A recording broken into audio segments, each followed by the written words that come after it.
Alright everybody, I'm back and I'm going to be starting on that MS440 real quick, but I'm getting ready. I'm going to hone the cylinder. I got a piston for it already, so we're good there.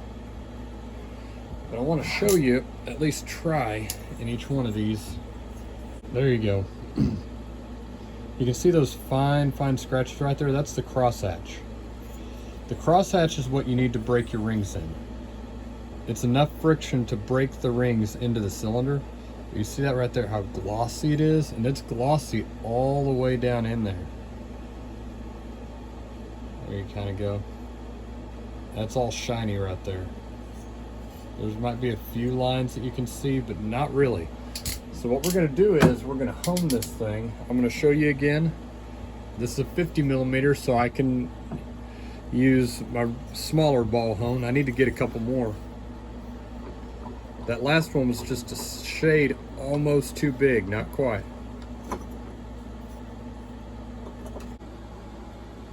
Alright, I got it set up real quick. This is about a 320 grit ball hone right here. This is not for correcting the round or trying to remove any material. What I'm trying to do here is purely removing what's called the glaze, where the cylinder walls are just so smooth and shiny that the rings would never properly break in. So I'm going to go on a slow speed. I'm going to control it with my finger, not with the gearbox. We're going to go in forward first.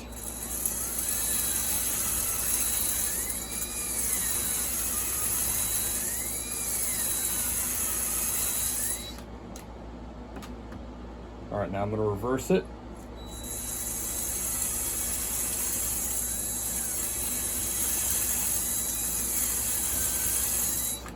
We're going to go forward again.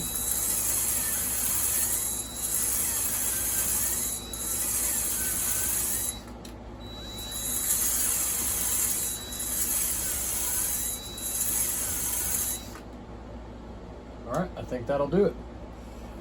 Let me clean it out real quick and I'll show you how it looks. All right, got this thing cleaned up pretty good.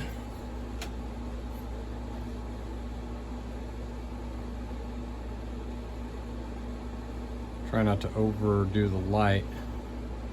But there you see that crosshatch in there all the way around.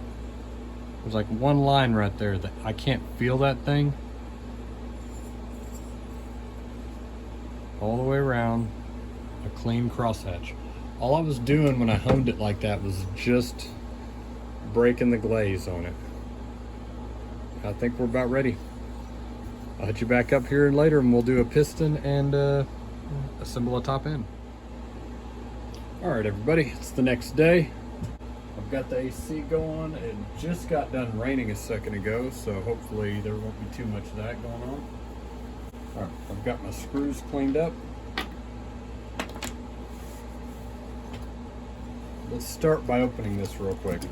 You remember about a week or two ago, I had to order a piston, so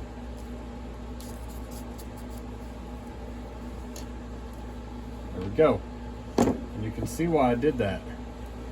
That kept it pretty clean. I live in a humid area, so I wanted to make sure that it stayed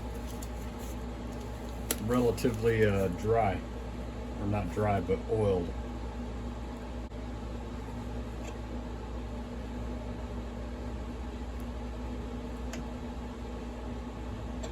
That's good right there. All right. The first thing we're going to do, take one of these right here. I'm going to go straight as I can. And that's just the little edge of the gasket. Try to show you real quick. You see how the crankcase gasket comes up past the actual crankcase? So you set your blade down there and you try to get it as straight as you can.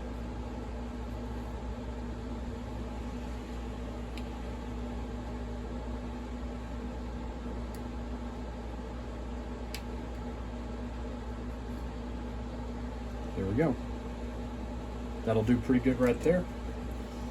Now what we're going to do real quick, this is a brand new 50 millimeter 11/28 030 2015. This is an MS440 piston. There's a needle cage right there, brand new. The kit did not come with one. I had to get one. I just threw it in there to make sure I didn't misplace it. Set that right there. We'll set this right here. Okay. All right, on pistons. You can see the STIHL logo right there, right next to an arrow. That arrow always faces forward. Reason being, you have a ring gap positioner right there, the pin, and one right there. These can go on the intake side because the rings never get down past the intake. But the exhaust side, you can't have any of those. Otherwise, you'll snag a ring, snap it off, possibly chip your chrome, chip your plating. Just destroy your saw, basically, in the end. That's what happens. Okay.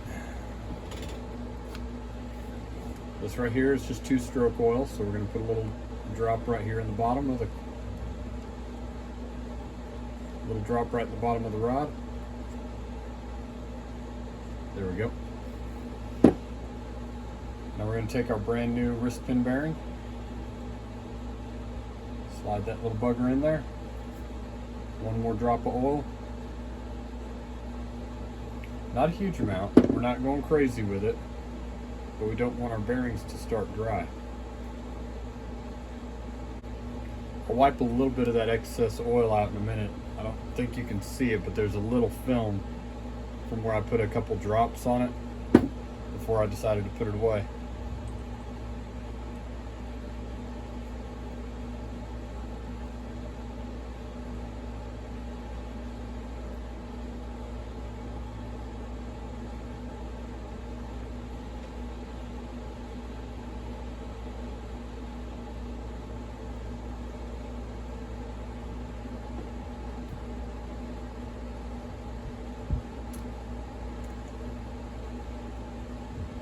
Go.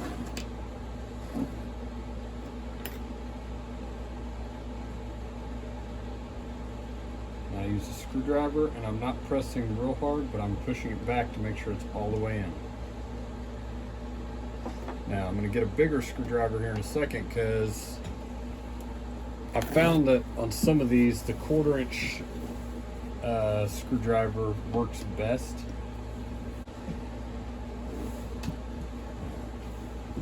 So I'm going to flip this thing up real quick, get it into a position that I kind of like, and I hope you can see. All right, I set that thing down in there, and now I'm going to put my thumb over it. That way, if it tries to rock it out, hopefully I don't lose it.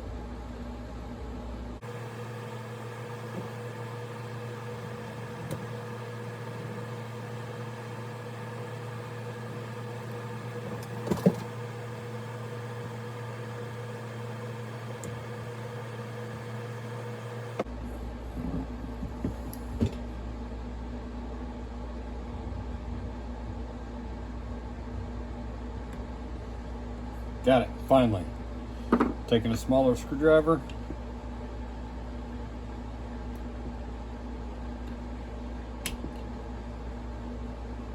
All right, it went all the way in. If you're worried about it, take an awl, push it back and forth. You can see it move a little bit. You know it's all the way in there.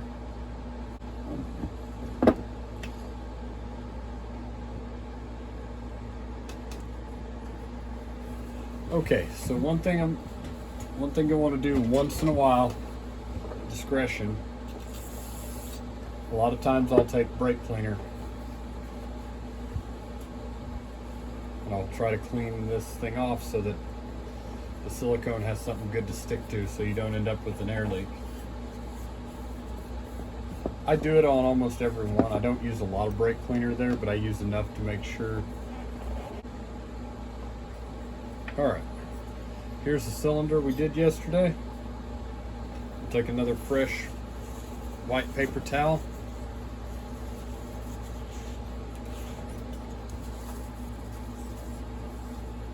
Yep, it's coming out clean.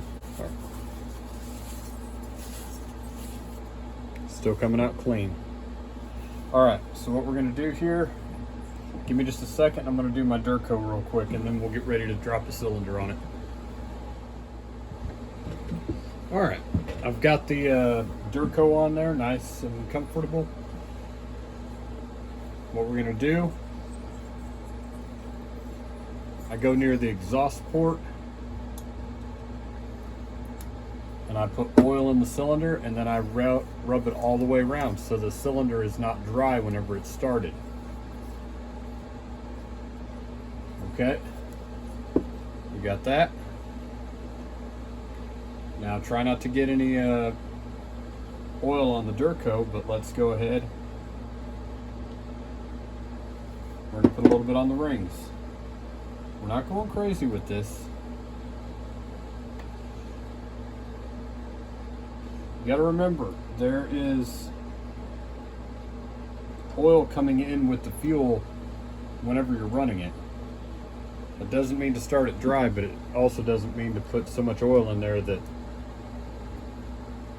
you risk getting into your crankcase sealant. Okay, I already put a little bit of oil on the ring compressor. Flip this thing over real quick.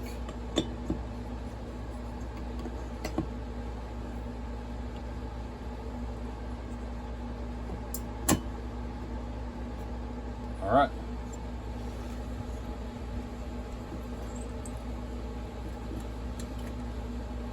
There we go.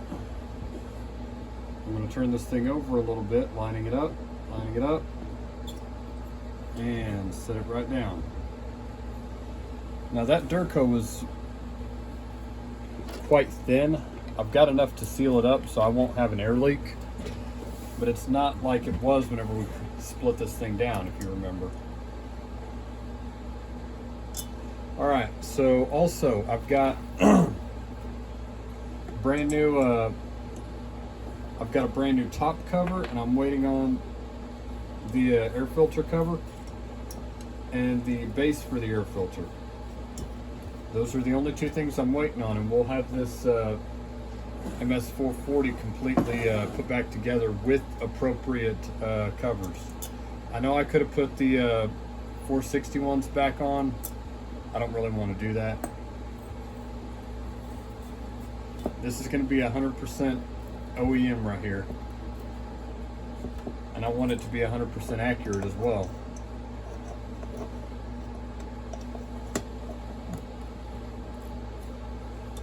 There we go. Snug it up. Snug it up.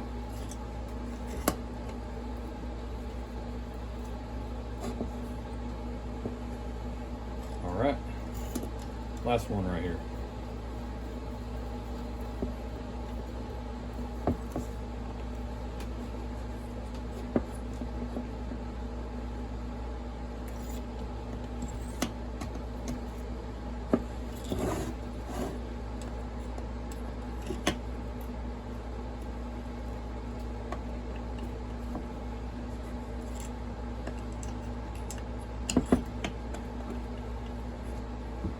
All right, there it is.